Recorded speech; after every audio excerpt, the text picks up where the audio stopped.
everyone, let's go ahead and take a recap from this week. Our weekly recap. First of all, I want to say a huge congratulations to Daniela for being this week's Virtual Learning Rockstar. She's also our first Virtual Learning Rockstar for our second grade class this year. So, Daniela, keep it up. Keep working hard. Keep doing your best. Keep studying, turning your work in, doing all the things that make you truly a top student. So congratulations, Daniela. Lots of learning has taken place in second grade this week. We started our social studies project, and as a reminder, that project is due on the 17th. Please remember, if your student needs to review the directions again, that is included in their project.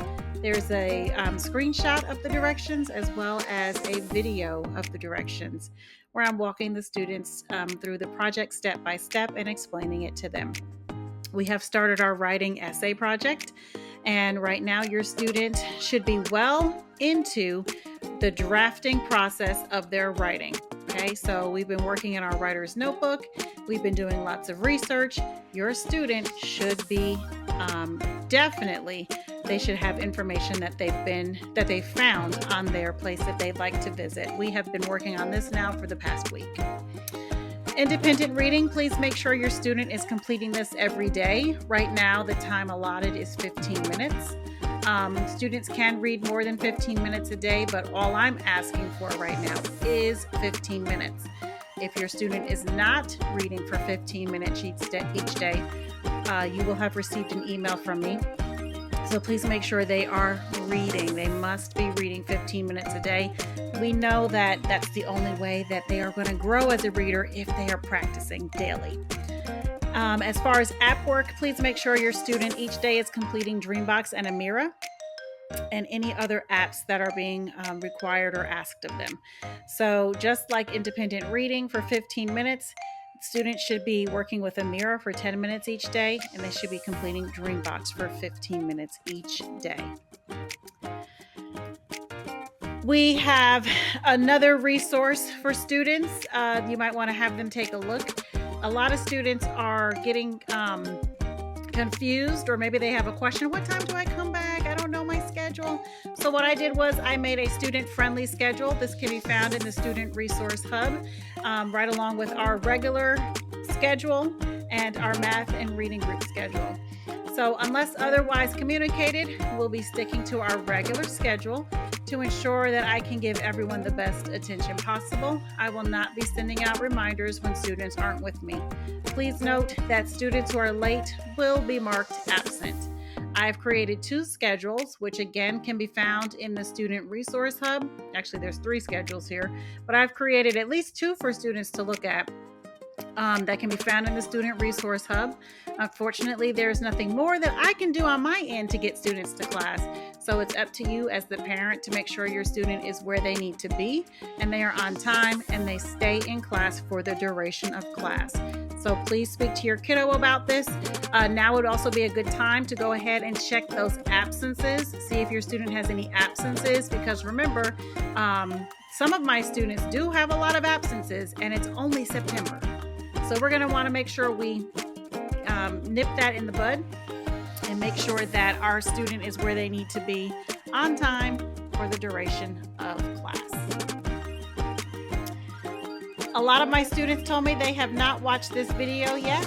Please make sure you show this video to your student about how to take their best photos of their work. Again, we will be using the new camera that was shown to us. We will no longer be using the camera inside of Google Slides. So students will need to make sure they are familiar with how to use that new camera feature on their Chromebook. Again, your students' weekly recap is finished and complete, and you can find that in their Google Classroom, or you can go ahead and use that link that I sent out 2 weeks ago for you. Hopefully you bookmarked that link. If not, you can always check inside of Google Classroom, inside of the Student Resource Hub. Make sure that you're reviewing this with your students so they know and they understand and they can set a goal for themselves. How do they want next week to look?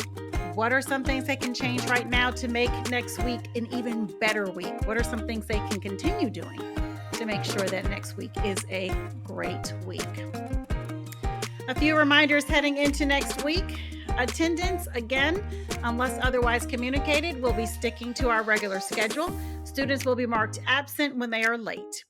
Homework. If you're finding that your students working long hours after school, again, please encourage them to fully listen when they're in class and to use their in-class and independent work time wisely. Students should not be working past 4:30 in the evening or afternoon. Backpack and grades. I try my best to grade things as students complete them, especially when it comes to assessments. So please know that you should be checking backpack on Mondays for sure. Mondays for sure, you're going to want to check backpack. And then again, possibly towards the end of the week to see if there have been any updates to the current grades. All NHI work that is turned in will be graded when I go back to grade for the week. So if your student turned something in and you notified me, hey, Ms. Cook, my student turned this writing in, just wanted to let you know, that's great. But I don't grade late work as soon as they turn it back in. I grade late work when I grade everybody's work again. So just make sure you just remember that. Also, stay on top of your kiddo. Make sure they're turning their work in on time. That way, when I do grade, we can have the original grade as soon as grading takes place. If you find any GFAs in the gradebook in backpack, GFAs are final. Final thoughts for this week. Make sure you check this week's newsletter. Please give your kiddo a hug for me. Let them know how proud I am of them. We do have a lot of work to do in second grade, but I am proud of the progress that my students are making. They're working hard each day, and they are growing. They are growing, Mom and Dad, right? They are growing. Not just physically, but I can tell mentally our brains are growing. So I am a happy teacher. All right, parents, please check this week's newsletter. Help your kiddo prepare for the upcoming week, and I will see you all on Monday. Have an awesome, awesome weekend.